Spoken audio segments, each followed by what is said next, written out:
किसी भी नाभिक के चतुर्ध्रुव आघूर्ण यानी क्वाड्रपोल मोमेंट को हम इस फॉर्मूले से व्यक्त करते हैं। Q क्वाड्रपोल मोमेंट को या चतुर्ध्रुव आघूर्ण को Q से रिप्रेजेंट किया जाता है। Q is equal to integral rho into 3z² minus r² into dv। dv क्या था? नाभिक में जो हमने आयतन अल्पांश लिया था वो dv था, और आयतन अल्पांश की केंद्र नाभिक के केंद्र से दूरी थी r, और इस दूरी का z घटक था। z घटक को रिप्रेजेंट किया हमने z से, और नाभिक में आवेश वितरण का जो घनत्व है वो रो r, ये दूरी के साथ साथ दूरी पर निर्भर करता है, दूरी के साथ साथ बदलता जाएगा। तो अगर हमें किसी नाभिक के आवेश वितरण को समझना है, नाभिक के अंदर आवेश वितरण कैसा होगा, तो उसके लिए हमें उस नाभिक का चतुर्ध्रुव आघूर्ण ज्ञात करना आवश्यक होता है। उसका चतुर्ध्रुव आघूर्ण हमें अगर पता हो तो हम बता सकते हैं कि उसके अंदर आवेश वितरण कैसा होगा। अब इसको हम अभी समझाएंगे। जैसे प्रोटॉन में न्यूट्रॉन होते, नाभिक में न्यूट्रॉन होते हैं और प्रोटॉन होते हैं। न्यूट्रॉन तो न्यूट्रल है, कोई चार्ज नहीं है, प्रोटॉन पर चार्ज है। तो जो आवेश वितरण है वो प्रोटॉनों के कारण होता है। प्रोटॉनों पर कितना चार्ज होता है? इलेक्ट्रॉन के आवेश के बराबर, लेकिन धनात्मक। ये प्रोटॉन का आवेश होता है, ठीक है ना। तो किसी भी नाभिक का आवेश वितरण समझने के लिए उसका चतुर्ध्रुव आघूर्ण ज्ञात करना आवश्यक होता है। रो क्या है? नाभिक में आवेश घनत्व, r आयतन अल्पांश की नाभिक के केंद्र से दूरी, और z जो r दूरी है उसका z अक्ष की तरफ घटक है, ठीक है। अब मान लीजिए नाभिक में बहुत सारे प्रोटॉन्स हैं, कई प्रोटॉन्स हैं नाभिक में वितरित है केंद्र के चारों ओर। तो कोई एक प्रोटॉन I कोई भी नंबर हो सकता है, 5वां, 10वां, 15वां, 20वां, जो भी प्रोटॉन की संख्या है। कोई भी संख्या तो ज़्यादा हो सकती है प्रोटॉन्स की, लेकिन उसमें से हमने कोई एक प्रोटॉन ले लिया, I प्रोटॉन ले लिया, और केंद्र के सापेक्ष उसके केंद्र को कहाँ लिया है? निर्देशांक तंत्र के मूल बिंदु पर। तो केंद्र के सापेक्ष उसके निर्देशांक हैं x कोऑर्डिनेट है xi, yi और zi, ये तीनों कोऑर्डिनेट है। और जो रेडियल कोऑर्डिनेट हो जाएगा वो ri हो जाएगा। केंद्र से सीधी दूरी जो है प्रोटॉन की वो ri है। अब हमने चूंकि यहाँ पे ये आयतन अल्पांश लिया था, आयतन अल्पांश में कुल आवेश कितना है, तो हमने यहाँ पर केवल एक प्रोटॉन लिया है। तो प्रोटॉन का जो कुल आवेश है, यानी आयतन अल्पांश का कुल आवेश कितना होता है? रो dv।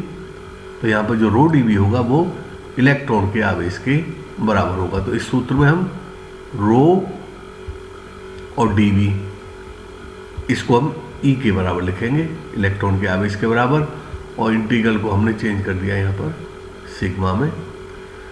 अब z कोऑर्डिनेट हो जाएगा zi और r कोऑर्डिनेट हो जाएगा ri। ये केवल एक प्रोटॉन के लिए है, और अगर नाभिक में z प्रोटॉन है तो z प्रोटॉन के लिए हम इसको योग कर देंगे, समेशन कर देंगे इसका I फ्रॉम 1 to z, ठीक है ना। तो इस तरह से हम नाभिक का कुल क्वाड्रपोल मोमेंट या चतुर्ध्रुव आघूर्ण पहले एक प्रोटॉन की वजह से निकालेंगे, फिर सभी प्रोटॉनों का ऐड कर देंगे, तो वो निकल आएगा नाभिक का कुल चतुर्ध्रुव आघूर्ण। अब नाभिक में जो आवेश वितरण है वो किस तरह से हो सकता है? 3 संभावनाएं होती हैं। पहली संभावना है आवेश वितरण कैसा हो? आवेश वितरण में गोलीय सममिति हो। केंद्र के साथ, मान लीजिए यहाँ केंद्र है, तो केंद्र के सापेक्ष अगर गोलीय सममिति है तो नाभिक गोल होगा और उसका चतुर्ध्रुव आघूर्ण 0 होगा, ठीक है। तो ये पहला चित्र है क्या रिप्रेजेंट करता है? गोलीय सममित आवेश वितरण या स्फेरिकली सिमेट्रिक चार्ज डिस्ट्रीब्यूशन। इस नाभिक में चार्ज जो डिस्ट्रीब्यूटेड है वो कैसा है? Spherically symmetric. कुछ नाभिक ऐसे होते हैं जिनमें आवेश वितरण जेड अक्ष के अनुदिश स्ट्रेच्ड होता है, थोड़ा खिंचा हुआ होता है, जेड अक्ष के अनुदिश स्ट्रेच्ड होता है। तो चूंकि प्रोटॉन यहाँ तक पहुँच गया, यहाँ तक चला के स्ट्रेच हो गए, तो नाभिक का आकार भी उसी तरह का हो जाएगा। तो इस तरह के नाभिक, इस तरह की आकृति को बोलते हैं दीर्घ गोलाभ या प्रोलेट स्फेरॉइड। ये प्रोलेट स्फेरॉइड कहलाएगा या दीर्घाक्ष गोलाभ, ये दीर्घाक्ष गोलाभ होगा। इस तरह का भी आवेश वितरण कुछ नाभिकों में होता है। तो जो भी ऐसे नाभिक होंगे उनका जो क्वाड्रुपोल मोमेंट होगा वो धनात्मक होता है। अब कैसे धनात्मक होगा, इसका कैसे क्यों ऋणात्मक होगा, वो अभी हम आगे डिस्कस करेंगे। कुछ नाभिक ऐसे होते हैं जो जेड अक्ष के लंबवत दिशा में स्ट्रेच्ड होते हैं, खिंचे हुए होते हैं, उनकी आकृति इस तरह की हो जाती है। उसको बोलते हैं लप्त गोलाभ यानी ऑबलेट स्फेरॉइड। इस तरह के नाभिकों का जो क्वाड्रुपल मूवमेंट होता है या चतुर्ध्रुव आघूर्ण होता है वो ऋणात्मक होता है। तो अब चतुर्ध्रुव आघूर्ण कैसे जीरो होगा, कैसे धनात्मक होगा और कैसे ऋणात्मक होगा, इसको हम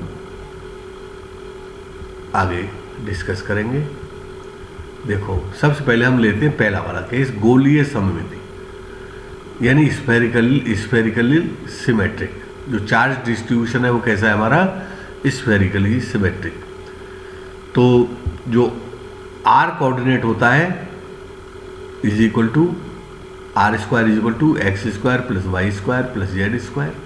ये आप लोगों ने छोटी क्लासों में मैथमेटिक्स में पढ़ा होगा। अगर स्फेरिकली सिमेट्रिक चार्ज डिस्ट्रीब्यूशन है तो x coordinate, y coordinate, z coordinate सभी समान होंगे, क्योंकि चार्ज स्फेरिकली सिमेट्रिक है वो। तो यहाँ पर अगर हम एक्स की जगह भी जेड रखते हैं, वाई की जगह भी जेड रख दें, तो ये क्या हो जाएगा? R square is equal to 3z square, यानी आर स्क्वायर को अगर इधर ले जाए तो 3z square minus r square is equal to 0।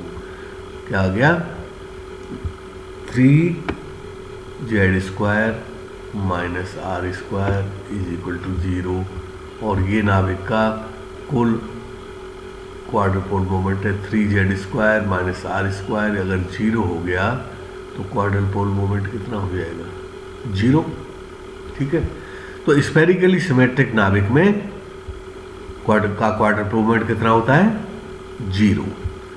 अर्थात जब आवेश वितरण में गोलीय सममिति होती है तो नाभिक का चतुर्ध्रुव आघूर्ण 0 होता है। अब आ जाते हैं सेकंड केस, ये प्रोलेट स्फेरॉइड में। प्रोलेट स्फेरॉइड में क्या होगा? नाभिक किधर है? जेड अक्ष की तरफ अनुदिश तनित हो जाता है, स्ट्रेच्ड हो जाता है। तो जब आवेश वितरण जेड दिशा में बढ़ जाता है, अर्थात नाभिक की लंबाई जेड दिशा में बढ़ जाती है। अब जेड दिशा में बढ़ जाएगी, स्फेरिकली सिमेट्रिक होगा तो 3z square is equal to r square होगा। लेकिन जेड दिशा में जेड कोऑर्डिनेट बढ़ गया तो 3z square will be greater than are square, r square से बड़ा हो जाएगा। तो जब 3z स्क्वायर आर स्क्वायर से बड़ा हो जाएगा, 3z स्क्वायर आर स्क्वायर से बड़ा हो जाएगा, तो ये वैल्यू कैसी हो जाएगी? धनात्मक। ये वैल्यू ज़्यादा है और सब्ट्रैक्ट करने वाली वैल्यू कम है, तो ये वैल्यू धनात्मक हो जाएगी। तो यानी क्वाड्रुपल मोमेंट कैसा हो जाएगा? ऐसे नाभिकों का जब भी जो क्वाड्रुपल मोमेंट होगा वो धनात्मक होगा। यानी अगर आपको क्वाड्रुपल मोमेंट दे दिया जाए कि किसी नाभिक का क्वाड्रुपल मोमेंट इतना है, तो उस क्वाड्रुपल मोमेंट से ही आप आइडिया लगा लोगे नाभिक कैसा होगा। अगर 0 है तो आप समझ जाओगे नाभिक गोल होगा। जेड अक्ष की अगर धनात्मक है तो आप समझ जाओगे जेड एच की तरफ स्ट्रेच्ड नाभिक है ये, और ऋणात्मक है तो जेड एच के लंबवत दिशा में स्ट्रेच्ड है। तो इस स्थिति में क्या होगा, तो आर स्क्वायर की वैल्यू रख दो, x square plus Y square plus Z square, एक जेड से जेड कैंसिल हो जाएगा, तो 2z square is greater than are square plus Y square. तो यहाँ पर जेड या तो एक्स से बड़ा होगा या वाई से बड़ा होगा। तो ऐसी स्थिति में जो हमारा क्वाड्रेटिक मोमेंट कैसा होगा, धनात्मक। इस स्थिति में नाभिक का चतुर्ध्रुव गुण धनात्मक होता है। अब आ जाते हैं तीसरा केस, जब नाभिक की लंबाई जेड दिशा में कम हो जाती है, यानी उसके लंबवत दिशा जेड एच की लंबवत दिशा में बढ़ जाती है, तो आवेश वितरण की जेड दिशा में आवेश वितरण भी जेड दिशा में कम होगा, आवेश वितरण भी जेड दिशा में कम होता है। तो ऐसी स्थिति में क्या हो जाएगा, जो जेड कोऑर्डिनेट है वो छोटा हो जाएगा आर स्क्वायर से। तो जेड कोऑर्डिनेट जब छोटा हो जाएगा आर स्क्वायर से, यानी ये कोऑर्डिनेट छोटा है, 3z square is less than are square, तो ये निगेटिव हो जाएगा, क्वाड्रुपल मूवमेंट माइनस में चला जाएगा। ठीक है ना। तो यहाँ पे वैसे ही रख लो, कोई ऐसी आवश्यकता नहीं इसकी। Z square X square plus Y square plus Z square, एक जेड स्क्वायर से जेड स्क्वायर, तो Z 2z square is less than are square plus Z Y square, X square plus Y square, तो Z is either less than X और less than Y. इन स्थिति में जो हमारा क्वाड्रुपल मूवमेंट होगा नाभिक का, वो कैसा होगा, ऋणात्मक। तो ऐसे नाभिकों का चतुर्ध्रुव आघूर्ण ऋणात्मक होता है। अब इसका जो चतुर्ध्रुव आघूर्ण का जो मात्रक होता है वो मीटर स्क्वायर होता है, लेकिन मीटर स्क्वायर बहुत बड़ी राशि होती है। चतुर्ध्रुव आघूर्ण का मान बहुत कम होता है, मीटर स्क्वायर बहुत बड़ी राशि हो जाती है। इसी तरह से मान लीजिए कि कोई पेंसिल है, अब पेंसिल की लंबाई हम किलोमीटर में नापें, तो किलोमीटर यूनिट तो बहुत बड़ी हो गई, पेंसिल बहुत छोटी है तो किलोमीटर भी लंबाई का मात्रक है, पेंसिल भी हमारी लंबाई नापना चाहते हैं, तो अप्रोप्रिएट यूनिट हमें चाहिए। तो इसी वजह से चतुर्ध्रुव आघूर्ण का मान वर्ग मीटर में अतः प्राप्त होता है, अतः सामान्यतः इसे बर्न BARN बर्न यूनिट होती है में व्यक्त किया जाता है। और एक बर्न कितना होता है, 10 की घात -28 मीटर स्क्वायर या 10 की घात -24 सेंटीमीटर स्क्वायर के बराबर होता है। तो बर्न एक छोटी यूनिट हो गई। तो क्वाड्रुपल मोमेंट की मात्रा अमाउंट भी छोटा होता है, तो हम इसको बर्न में मेजर करते हैं। तो इस तरह से आपने देखा कि अगर हमें नाभिक का क्वाड्रुपल मोमेंट पता हो तो उसके चिन्ह से या तो 0 होगा या धनात्मक होगा या ऋणात्मक होगा, तो इसी वैल्यू से ही हमें आइडिया लग जाता है, हमारे दिमाग में एकदम पिक्चर बन जाएगी नाभिक की। अगर 0 है क्वाड्रुपल मोमेंट तो नाभिक गोल हो, हमारी उसकी इमेज गोल बन जाएगी।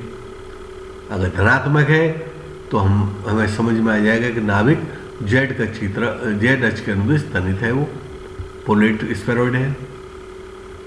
और अगर जेड एच के लंबवत दिशा में तनित है तो क्वाड्रुपल मोमेंट उसका नेगेटिव होगा, तो इस तरह का नाभिक होगा। ये तो ज़्यादा स्ट्रेच और ज़्यादा तनित बना दिए मैंने चित्र, लेकिन ऐसा एक्चुअल में नहीं होता है, थोड़ा बहुत स्ट्रेच्ड होते हैं वो, जैसे स्फीयर से थोड़ा बस मान लो थोड़े आगे निकल गया, थोड़ा इधर हो गया, थोड़ा इधर से चपटा हो गया, तो इतने स्ट्रेच्ड और इतने स्ट्रेच लंबा दिशा में नहीं होते। तो ये ऑबलेट टाइप का हो गया, ये नेगेटिव क्वाड्रुपल मोमेंट हो गया, ये पॉजिटिव क्वाड्रुपल मोमेंट हो गया, और ये 0 क्वाड्रुपल मोमेंट। तो चूंकि नाभिक में न्यूट्रॉन और प्रोटॉन दोनों ही होते हैं, तो जो चार्ज डिस्ट्रीब्यूशन है वो केवल प्रोटॉन के कारण होता है। लेकिन हम ये अनुमान लगा सकते हैं कि नाभिक में जिस तरह से प्रोटॉन डिस्ट्रीब्यूटेड होंगे उसी तरह से न्यूट्रॉन भी डिस्ट्रीब्यूटेड होंगे। तो पूरे न्यूक्लियनों का डिस्ट्रीब्यूशन हम मान सकते हैं कि जिस रूप में प्रोटॉन डिस्ट्रीब्यूटेड होंगे, अगर इस प्रोटॉन में डिस्ट्रीब्यूशन में स्फेरिकल सिमेट्री है तो न्यूट्रॉन की डिस्ट्रीब्यूशन में स्फेरिकल सिमेट्री होगी।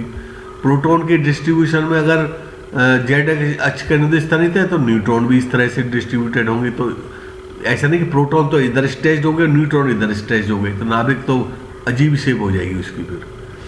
तो जिस तरह से प्रोटॉन डिस्ट्रीब्यूट होते हैं उसी तरह से हम न्यूट्रॉन को डिस्ट्रीब्यूटेड मान सकते हैं।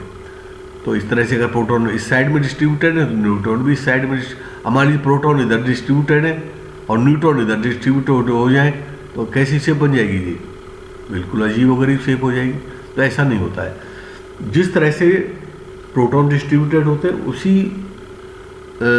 डेंसिटी के अनुसार न्यूट्रॉन डिस्ट्रीब्यूटेड होते हैं। तो इस तरह से न्यूक्लियनों का डिस्ट्रीब्यूशन प्रोटॉन डिस्ट्रीब्यूशन से मेल खाता है। ये जो आपने उसमें देखा होगा, जो मैंने इससे पहले चैप्टर कराया था, हाफ स्टैंडर प्रयोग कराया था, उसमें डेंसिटी डिस्ट्रीब्यूशन और चार्ज डिस्ट्रीब्यूशन बताए थे। तो वो बिल्कुल वही चीज़ है। तो ये हमारा टॉपिक हो गया क्वाड्रुपोल मोमेंट या चतुर्ध्रुव नाभिक का चतुर्ध्रुव आघूर्ण।